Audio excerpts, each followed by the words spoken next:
It's really good. Eve Little loves sushi. I like that it's, I don't know, natural. So it's no surprise she's a frequent customer at Miso in Johnson City, but is she really getting what she's ordering? Based on the types of fish, have you ever wondered, okay, am I getting, let's say for instance, tuna, or is this actually tuna? I've never wondered that. Why?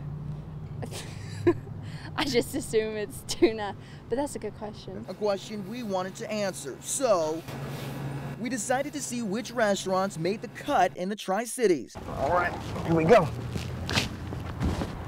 We selected 9 random sushi restaurants in the Tri-Cities and visited each one. At each location, I ordered white or spicy tuna rolls. This is the white tuna roll, right? We chose tuna rolls because experts say they are commonly mislabeled by sushi restaurants, sometimes being substituted with escolar, a fish that can make you sick. The FDA advises against the sale of escolar, but it's not banned in the United States. Escolar is an oily fish that can cause stomach problems. I'll put that in the bag here. We brought our order back to the station and carefully labeled each sushi sample and stored it in our freezer. Then we labeled and packed them into shipping coolers and sent them to Applied Food Technologies in Florida for DNA testing.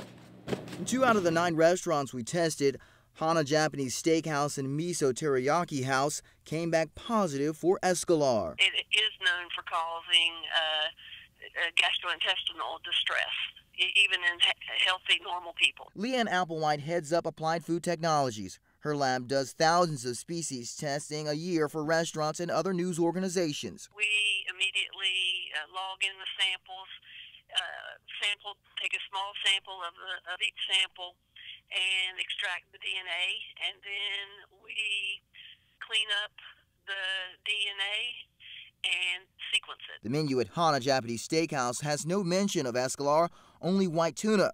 We called 10 times to ask why. Hi, how you doing? Curtis McLeod with News Channel 11. No one returned our calls. Okay, yeah, if you could send her a message and tell her to give me a call as soon as possible, it's very urgent. So we stopped by and still no word from the owner or manager. I think you spread the rice across the seaweed. Over at Miso, Not too much, not too little. head sushi chef Tang Moa did answer our question. It's eel sauce. Moa is passionate about his craft and not afraid to admit he serves escolar at Miso. This fish, to be like really honest with you guys, you could eat like not too much of it, maybe just a little bit of it. Moa and Miso owner Tiba Itabong sat down with us to discuss our lab results. Remember, our sample from Miso tested positive for escolar, and on the dine-in menu, the fish is listed. Not on the main sushi part, but further down the menu.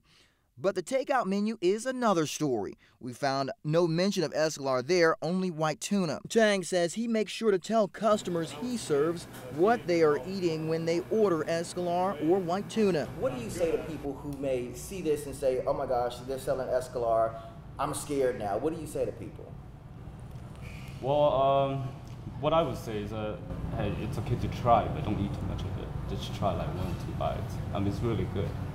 But just know for future reference, just don't eat too much of it. Too much for Tang Moa is more than 2 rolls a week. For now, Miso's owner doesn't have any problem selling escolar. Oh no, it's pretty safe. No one has any trouble. We've been selling it for 7 years. Yeah, we don't have any complaints. Yeah, we never have any complaints. The restaurant plans on double checking with customers just to make sure that anyone who orders white tuna from their menu knows exactly what they're eating. And Eve Little says she'll be sure to ask what's in her sushi before ordering. We appreciate it. Thank you so much. Thank you. Nice meeting you as well.